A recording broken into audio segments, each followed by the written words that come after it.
Welcome back dito sa Daily Dose of Tarot 111. Kamusta ka ngayon? I hope nasa mabuti kang kalagayan, pampisikal, mental, emosyonal, o spiritual man yan. Tandaan po natin na ang video natin na ito ay para lamang sa mga Virgo na may malawak na kaisipan.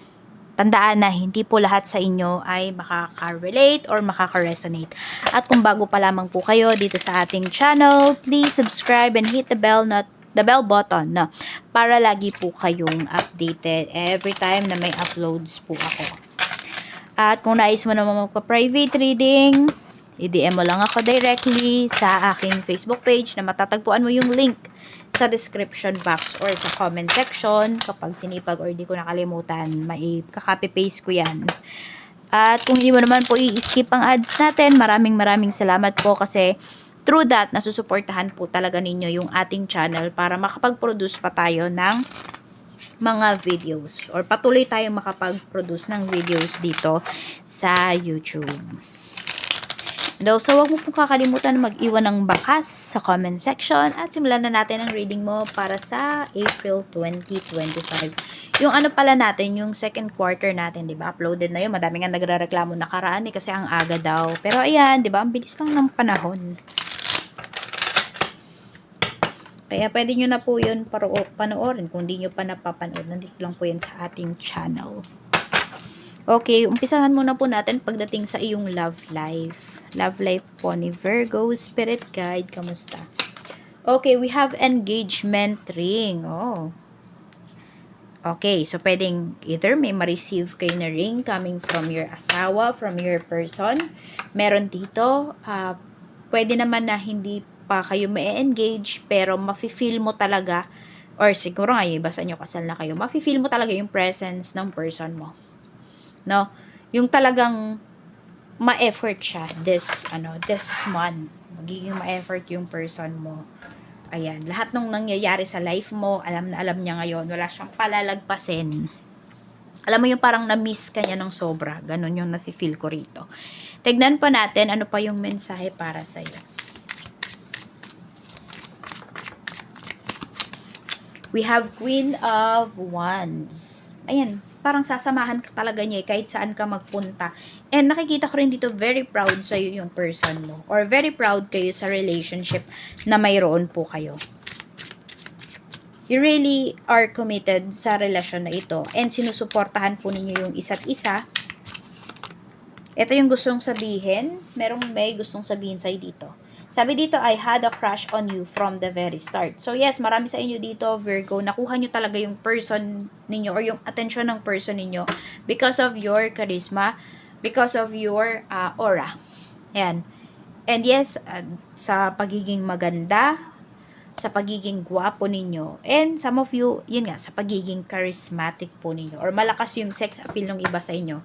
So, nakikita ko rito, hindi siya kaagad yung ano ba, yung na-in love kaagad siya sa inyo, puso kaagad yung tinamaan, hindi. Mata muna, okay? Oo, na-attract muna sa inyo yung person ninyo. Tingnan natin. Pagdating sa kaperahan.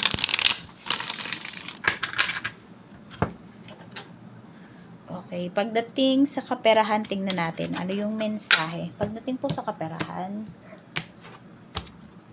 meron tayo ditong helpful people. Ayan. So, may mga makakatulong sa'yo dito or maaring ikaw to, Virgo, ikaw yung nakakatulong sa ibang tao ngayon. Pwedeng naging advocacy mo na yan. We have unfulfilled. Okay, let's see. O ikaw yung tipo ng tao na gusto mong tumulong. Meron ako nababasa sa inyo minsan eh. I don't know kung sa inyo nga ba yun. Sa comment section yun eh, nababasa ko lang. I don't know kung anong zodiac sa inyo, no? Na gusto kong magnegosyo para makatulong ako. Yes, pwede kang makatulong. Okay, kuha ka ng mga tauhan, mga staffs, matutulungan mo sila kasi siswelduhan mo sila. But may gagawin sila para sa'yo, diba? Dun sa negosyo. And yung iba naman sa inyo, kapag gusto nyo talaga yung pagtulong lang talaga, charity yung kailangan po ninyo. Yan. So, yung iba sa inyo, yun, maaaring gusto nyo tumulong, ngayon. Pero yung iba sa inyo, kulang pa yung inyong kaperahan, kulang pa yung inyong resources, pero nakakatulong pa rin kayo. Kaya lang yun, hindi kayo satisfied dun sa mga tulong na naibibigay po ninyo. And ito rin, Virgo, baka naman may dito pagdating sa kaperahan ninyo, pagdating sa kabaitan ninyo, may mga, nagte-take advantage naman sa inyo. Baka may mag-take advantage sa inyo this month. Natulungan nyo na, hindi pa pala masaya dun sa tulong na nabigay po ninyo. Diba? Yung kulang pa daw. Ayan, yung tumulong ka na nga, naging masama ka pa rito. Kaya medyo mag-iingat ka. Ha? Seven of Swords. Ayun nga, mag-ingat daw kayo pagdating sa kaperahan po ninyo rito. At saka, ayun, no? Wag nyo talagang ipapakita as much as possible yung mga nakakamit po ninyo, yung mga mayroon kayo. Kasi may mga tao dito na binibase nila yung, yung paggalang, yung respeto nila sa'yo based dun sa nakikita nila. Ayan, kaya kung ikaw mahilig kang mag-show off dito, maring yung iba sa inyo, ginagalang, nire-respeto talaga kayo because napapakita ninyo yung kung ano yung gustong makita ng mga tao sa inyo. 'Di ba? Para igalang nila kayo. And meron naman dito, makikilala mo talaga yung mga tao na makakatulong sa'yo or yung mga tao na tutulungan ka talaga kahit na meron ka man or wala. Kaya mag-iingat ka rito mag-iingat ka lang dito pagdating dun sa mga pagkakatiwalaan mo in terms of your money, sa mga nakakaalam kung ano ba yung mga pinagkakakitaan mo. Kasi pwedeng, yun, 'di ba? Pwedeng may mga hidden agenda pala sila sa'yo. Kaya mag-iingat ka lang dito.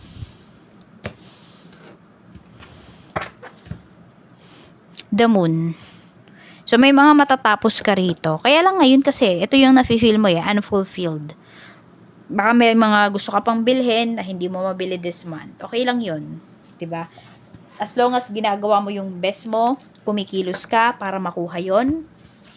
Wala kang tinatapakan ditong mga tao. Actually, iba nga sa inyo, nakakatulong pa kayo. So, go lang for your goals. At kung meron kayong mga gustong mabili, gusto kayong goals na ma-achieve this month, comment nyo na yan sa comment section natin. At balikan nyo after a month kung na-fulfilled, na-unlock nyo ba yung goals na yun or unfulfilled pa rin kayo. And ask yourself, also assess yourself, bakit ba hindi nangyari yun? Ba't ba hindi ko nakamit yun? Yung tipong ganon. 'Di ba? Para malaman nyo, 'di ba, makilala nyo pa yung sarili ninyo, ano yung strength ninyo, ano ba yung weakness ninyo. So, tignan po natin. Pagdating naman sa career, kamusta ang career mo? Queen of Cups. Tignan natin dito. Okay, may happiness naman dito sa career, okay, parang may hinihintay nga kayo. So, pwedeng dito sa kaperahan ninyo, kadugtong din to ng career kasi ninyo may unfulfillment din kayo na feel dito or hindi na kayo satisfied pagdating sa trabaho, the Sun. Kung may hinihintay naman kayo na good news pagdating dito sa work ninyo, makukuha nyo naman po siya. Kaya lang ninyong umiba ng umiba ng direction or umiba ng way. Kailangan may pagbabago kayo na gawin dito. Hindi trabaho yung babaguhin ninyo, kung hindi po yung approach ninyo pagdating sa inyong trabaho.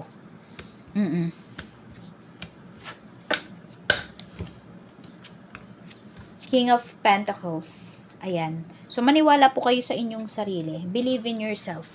And, sinasabi kasi dito, mas happy ka sa ginagawa mo, mas ma-achieve mo yung mga gusto mong ma-achieve. Okay? So, kailangan dito pag may ginawa ka, pag may nilabas ka na effort, is gusto mo yung ginagawa mo na yan. Hindi napipilitan ka lang. Kapag napipilitan ka, nako, ayan, baka mapunta sa iba. Oo, baka mapunta pa sa iba yung mga, yung mga credits, yung mga achievements mo.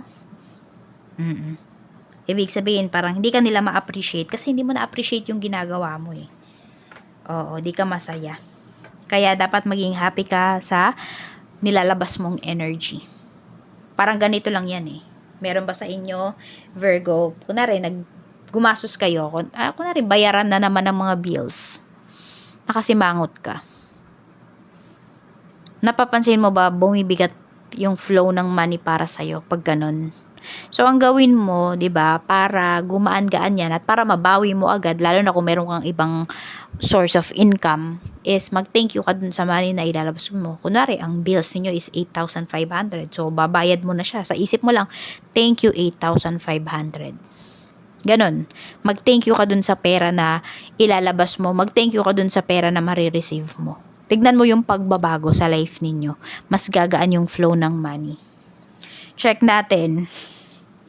Pagdating naman dito sa business, kung may business kayo, we have the Magician. Ang ganda ng energy ha, pagdating sa inyong business. So, yung mga unfulfillment mo dito, pagdating sa kaperahan mo, magagawan mo daw siya ng solusyon. We have the Hermit. Iba sa inyo, pioneer kayo dyan sa business ninyo eh. Ayan o, Ten of Pentacles, ang ganda. Ang ganda ng energy pagdating sa business nyo.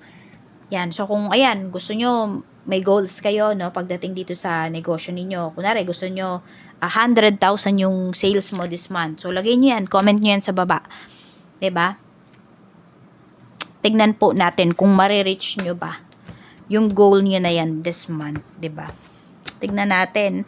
Pagdating naman sa, ayan po, may pera, malaking perang paparating sa inyo rito. May mga taong magtitiwala po sa inyo sa business po ninyo. Sa health mo, we have Page of Cups, we have Two of Swords. May mga nafe-feel kayo rito. Para kasing pasulput-sulput lang yung, ba yun? Parang paminsan-minsan lang yung nafe-feel ninyo na sakit, ganyan. Kaya parang hindi ninyo masyadong iniintindi. The Tower. Okay, so parang may sharp pain kayo na mararamdaman this month, na tipong mapapaisip talaga kayo, hindi mo na kaya, kailangan mo na magpa-check up.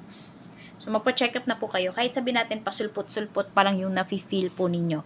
Huwag nyong isa walang bahala. Huwag nyong isang tabi yung inyong nararamdaman. Ayan o. Meron kayo nafe-feel dito na there is something wrong. Yung iba naman sa inyo, maaaring may gumagawa sa inyo rito.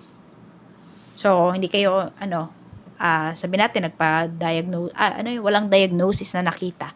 Ayan ha, kung walang nakitang diagnosis, pagdating po sa resulta nung kung ano mang pinagawa ninyo or ipapagawa ninyo, lapit kayo sa mga healers. Kasi yung iba sa inyo, pwedeng hindi po ito talaga normal na sakit, hindi ito yung bigla na lang, yung yung dahil sa katandaan, yung tipong ganon, or dahil sa panahon, pwede po na may gumagawa sa inyo. So, yun. Mag-iingat po kayo. And yun yung gawin po ninyo kung walang nakitang diagnosis. No? Doon sa inyong lab result. Check pa natin. Ayan, basta sharp pain. Meron kayong mararamdaman na gano'n eh. Parang bigla na lang siyang gumuguhit nung umpisa. Tapos biglang todo yung mararamdaman po ninyo. Check natin. Mga maiisip mo this month. 8 of Swords. 8 of Pentacles. Okay, sabi ko nga yung iba sa inyo, hindi nyo naman kailangang umiba ng ng trabaho. Okay, meron lang kayong kailangang gawin na approach. Ibang approach pagdating sa inyong work. Tapos, ayan, meron dito na napapaisip kayo. Meron ba ditong nambubuli sa inyo sa trabaho o kaya naman inuutos-utusan kayo? Yung tipong ganun, hindi kayo makatanggi. So, iniisip ninyo, this month, tatanggi na ako. Ayan, tumanggi po kayo kasi kung outside your job naman na yun eh. Diba? Hindi na yun kasama sa job description mo. Tumanggi talaga kayo. Oo, lalo na kung nag-uutos lang naman sa inyo dito kapwa, employee nyo lang naman. Diba? Hindi mo mas mataas sa inyo yung position, pero feeling boss. Yung tipong ganun. Tingnan natin. So, ayan, mapapaisip kayo dito na parang need mo nang tumanggi. Tumanggi po talaga kayo. Kapag alam niyo na hindi na tama yung pinapagawa po sa inyo. Mga mararamdaman mo this month, 7 of Cups. Diba may unfulfillment tayo dito na pinapakita, which is pwede nyo po itong baguhin. Ayan meron tayo ditong 7 of Cups. Ito kasi, is parang nagda-daydream. Hindi parang, nagda-daydreaming yung tao na to eh. Yung card na to. This is about daydreaming. So, yes, kapag sinasabi talaga dito na magda-daydream lang kayo, wala talagang mangyayari. So, you need concrete plans.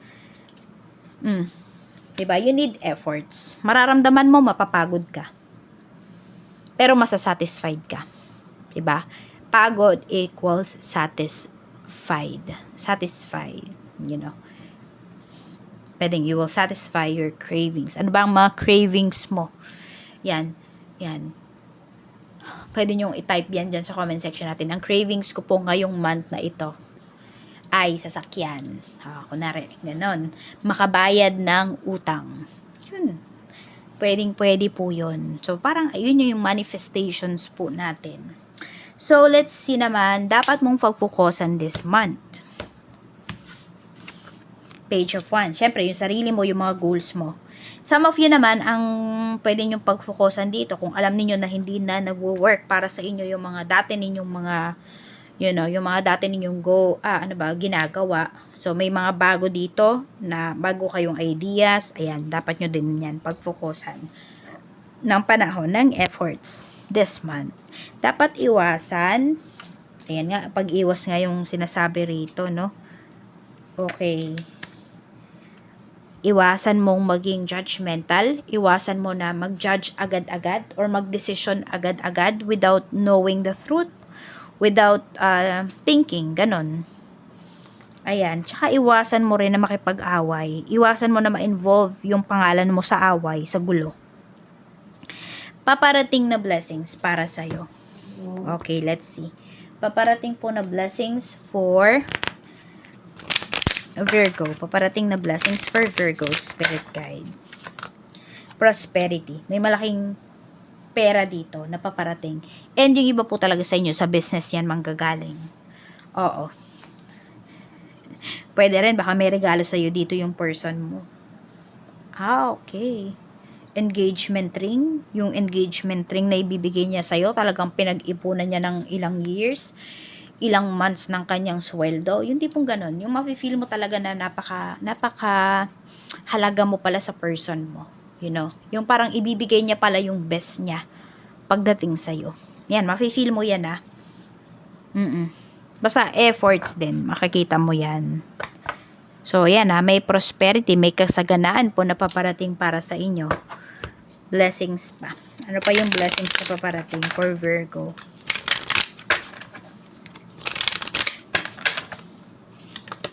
Box. May regalo ka talagang marireceive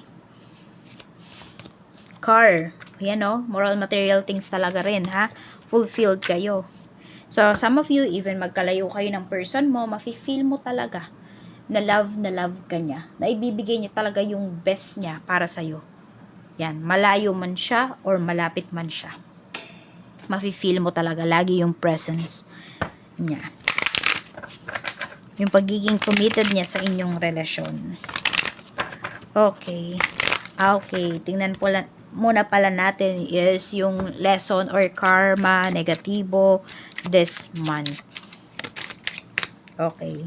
We have 8 of Cups. Ace of Pentacles. Lesson. Yung lesson nga na to, yung sinasabi dito, yung bago ka mag-judge, alamin mo muna yung totoo. Ayun yun, Ito, kasi pwedeng may iiwasan ka na opportunity Parang tatalikuran mo yung opportunity.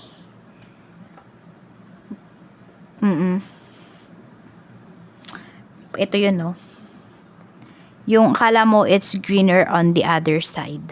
Kaya mag-iingat ka din sa mga decisions mo talaga.